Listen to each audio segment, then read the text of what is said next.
Mary here, and welcome to a new edition of Books and Cookies Book Talk. Today I'm going to be talking about my January wrap-up, meaning the books that I have read during the month of January, which, as hopefully you can see, are 7 books, about 5 more than I had anticipated to be able to read, so I am really proud of myself. This was a really good reading month for me.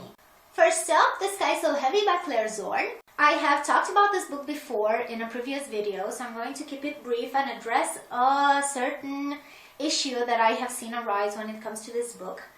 There are some people that have considered it to be boring, and I have to disagree. Even though the plot isn't that dramatic or that, oh my god, what the hell is happening, it's actually a really good book on relationships, on people and the way they react when they're faced with pretty extraordinary circumstances.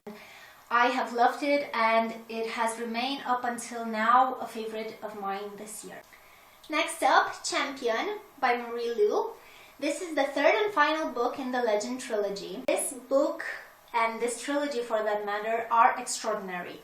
I have read a lot of dystopian books and a lot of dystopian series, and I have to say that Legend sits really up in the list because unlike other similar books, it stays true to itself. I have seen a quality decline usually in the books that in other trilogies that are dealing with dystopian future, and this does not happen to Legend. On the contrary, the books get better as the series progresses, and the ending just left me in tears, but it was so satisfying, and definitely give this series a try. Next up, we have 2 Colleen Hoover books. First one, Ugly Love, which was a reread for me, and Slammed. Colleen Hoover is a goddess. She has become one of my favorite all-time authors, and I think that everyone should give her books a chance because they're freaking amazing. Slammed is a bit more leaning towards young adult. It's not my favorite book of hers, but it has kept me sufficiently interested in order to give it a 5-star rating. The ending left me crying, which is something that you will get used to when talking about Colleen's books. As for Ugly Love, seeing that it's a reread, this should give you some sort of indication about how much I love this book. It's amazing. It is geared more towards more mature readers because it has quite a few quite explicit sex scenes.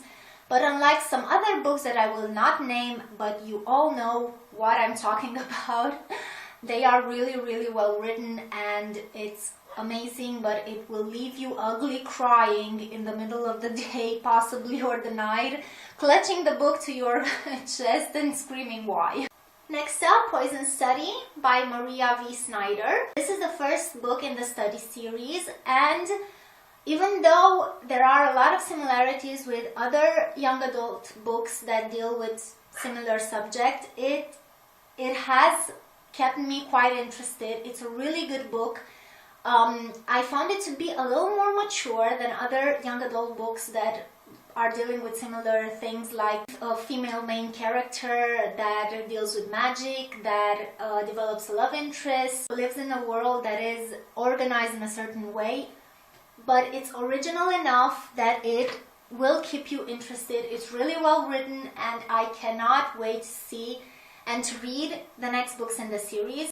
The crowning jewel for my month of reading is The Wise Man's Fear, the second book in the Kingkiller Chronicle by Patrick Rothfuss. I had so much fun reading this book. It's absolutely extraordinary. The writing is fantastic, and even though it's so long, I did not feel it. You know, I started reading it. Yes, it took me about 2 weeks to get through it, and I had to take a break at some point because it was just so much information that was thrown at me. I will not go into details because since it's the second book in a series, you won't understand the thing I say. But please give this series a chance. It's one of the best that I have read in the last years. Yes, it takes a bit to get into. Yes, it is difficult at times because it's not very plot oriented, it's more character oriented, and the plot is and the action is visible when you're looking at it from vantage point. But character-wise, writing-wise, and world-building-wise, it's amazing. Give it a try. Do not let the volume of it scare you away. Okay?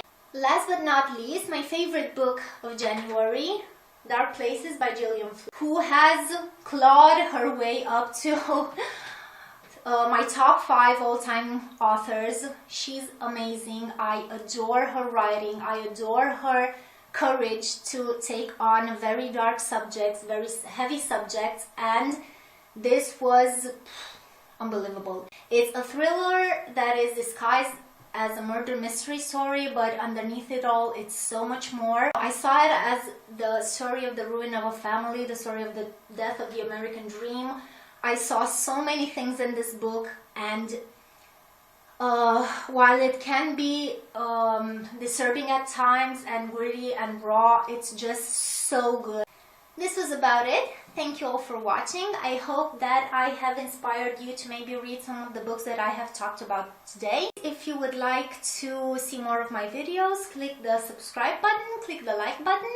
Let me know what books you have read during the month of January. As always, my Tumblr and Goodreads are linked down below. And remember, books for the soul, cookies for the tummy. Bye everyone!